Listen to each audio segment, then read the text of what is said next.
Like, they locked me up in a cage for 24. I have no idea where I am or what I'm doing. They gave me a computer and said I had to make movies. What is this crap?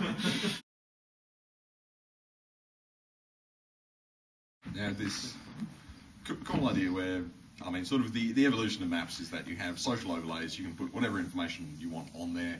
You can view whatever information you want. You can share information with others. You can follow other people and find out what information they're putting on. You can filter information based on topics, tags, whatnot. Concept.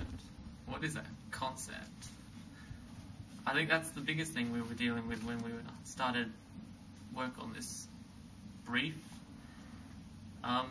The idea of maps and mapping and taking it beyond the physical world into the virtual world, bringing social information that you normally wouldn't have access to out of people's heads and into a place where it can be tangible and people can actually touch it and see it and interact with it.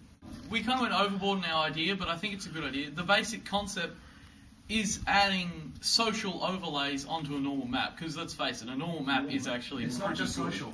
The important bit's social. The rest is just extra information that they can get from anywhere. The social information is the important bit.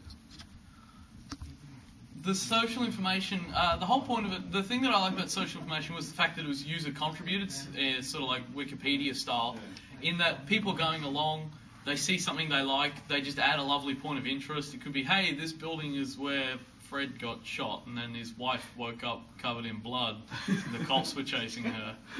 Probably the main concept behind what we were trying to achieve. When you look at the standard mobile device with a map, like Google Maps, you would normally simply list locations with name tags and dot points, and maybe even the people who live in certain locations could be tagged.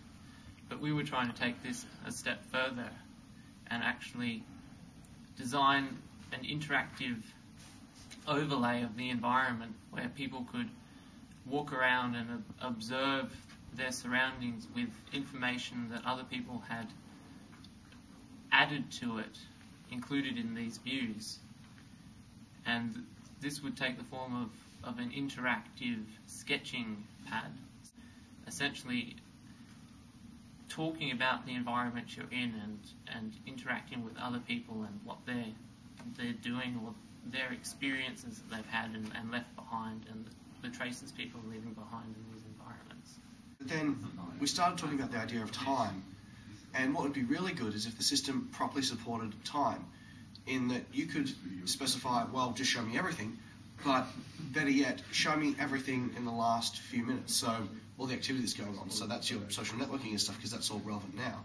But then you say, well, take me back to 1950, and then you have your AR on whatever device you're carrying around, and oh look, you hold it up and oh, that's what the building would have looked like back then, even if it's just a 3D rendering, or if there are some famous buildings that you hold it up against and you see the changes. And even if we've got limited information from history in those sorts of systems, we're at the point now where we can very easily, regularly add information into these sorts of systems. So it's not so much a case of, oh, look at all the stuff we can retrieve from history. It's look at all this stuff that we can generate and save for future generations, and it can be done very easily. And with the level of metadata we can add to things, it would just be wonderful. You can have people walking down Melbourne in 50 years and hold up the phone or whatever and just see the progression over the course of the 50 years, like 50 snapshots. They just hold it up and you've got like a minute and the thing just fades in between frames. So I got here a little bit late, so I missed out on pretty much half of the day. And then you went to a party. And then I went to my own party because it was my birthday. Thank you, OZCHI. What's really interesting about this is I love my iPhone. So I use it for absolutely everything. Whenever I go away, it never sort of leaves my hand. So I use that sort of, I use maps and stuff all the time on those sort of devices. And one thing I think would be cool for touring around is the sort of thing we've been talking about. So being able to overlay information about near-running stuff, or sort of nearby stuff, but stuff that's actually useful. At the moment, for things like Google Maps, there's all this information out there, and most of it's completely useless to me. I want to be able to press the buttons and get what I want. And add points of interest that are actually interesting to me.